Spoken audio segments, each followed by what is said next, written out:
That's like less than half of the attempts that I've made over the last year or so to try to get to some kind of a metal looking finish on leather.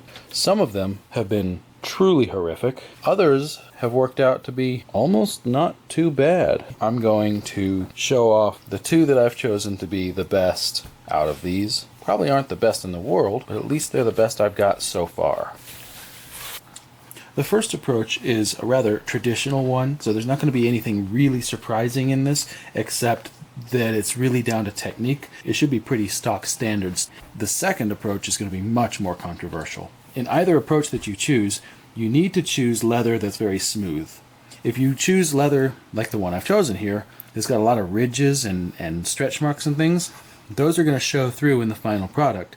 And if you're trying to approximate metal, they're usually not going to look right. Now you can of course use a smoother piece of leather. If you're just going to use like a unfinished leather here, think about dyeing it. Experiment with different colors, but my best results have been with black for different reasons depending on the approach. For this first, more traditional approach, having dark leather allows me to use a thinner coat of silver paint, and that allows the dark leather to show through and actually improves the effect. Since I have chosen to use this black pull-up leather, which again may or may not be a very good choice in a real application, but I chose it because it's all dyed through black. Because it's a pull-up, it's also going to have more stretch marks and things of that nature. So we need to try to get rid of at least as much of those as we can.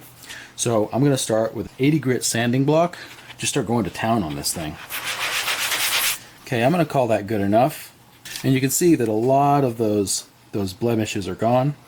The few that remain, I'm not going to worry about. We could work on this all day if we want. And like I said, it's probably not the best choice of leather for the job anyways, so I'm just going to move on. I think that's pretty good. Now, we're going to need a bristle brush and a makeup brush. Some silver paint. I've got Angelus pearlescent sterling silver. Some black paint. I've got Eco-Flo Cova color black. We could use an airbrush to apply this, and we would get a nice even coat.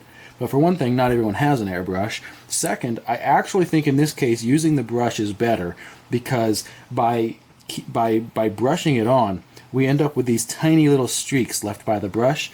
It makes it look, I think, more like a brushed metal. So I'm going to stick with my paintbrush. I'm not going to make it real thick, but I'm also not going to shy away. We want a reasonable coverage on here. And by using the dark leather, that you can already see how the dark leather shines through a thin coat, and already we get an almost kind of metally looking look.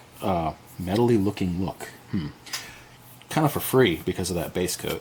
The carrier is going to soak into the leather and or evaporate away, so you don't need to wait long for it to dry. But if it's not dry, then let it dry between coats. Okay, I'm going to roll with that. It doesn't actually have to be a solid silver coat. I actually think it's better if it's not, because I think that if the black leather is allowed to show through a little bit, it seems realistic. I can't really, it's hard to put into words, but it just looks more believable to me. So I want some of that to show through. I think I've actually overdone it down here, because you can't hardly see it at all, but, you know, whatever. It's probably not going to matter. So we're going to go to black acrylic, and we're going to use just the tiniest amount of this, just like a drop. There's our drop. I think it's gotten thick with age. Could probably water it down. I'm not going to, but we take our makeup brush, and the reason we like the makeup brush is because the bristles are perfect. They're super soft, and they're going to flex really easily. We want that. We're going to take just a little bit of black right in the middle of the brush, and we're going to take that and we're going to start to get rid of it right away. We want almost nothing left. Like, we're going to dry brush it. Almost going to dry brush it. That's pretty good, I think. Then we're going to, maybe a little more, we're going to just, with small circular light strokes, we're going to start to create a kind of a cloud-shaped pattern with no rhyme or reason to it. We want it to look as random as possible. So I'm going to start here and just begin to press. And as you press and as you make these circle shapes, the brushes are going to flex outward, and they're going to push the paint into a nice thin cloudy layer. It's giving me some trouble, and I think that's because my brush was wet when I started. That's too bad. I'm gonna just, yeah, that's helping there. I would normally have done that, but that helped in that case, I think because the brush was wet. So there are some streaks there. I'm okay with those. I'm gonna let those stay. You see, if you ignore the streaks, you see kind of a cloudy background. It looks kind of dark. That's what I'm going for. Sometimes it's darker, sometimes it's lighter. You can kind of go back and forth with the silver and the black until you get the look you're looking for. Once I get that, let that dry, and then we're going to move on to the last stage. This is where things start to get, even for this technique, this is where things get a little bit controversial, but it's working for me so far, so I'm going to keep doing it.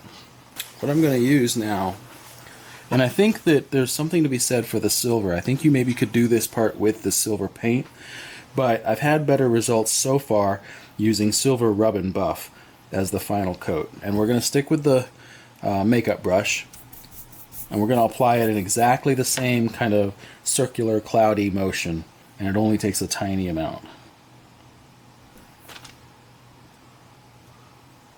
Take most of it off once again, and then begin to work that over the top of our piece. Takes all those dark areas and first it makes them light, then it makes them shiny.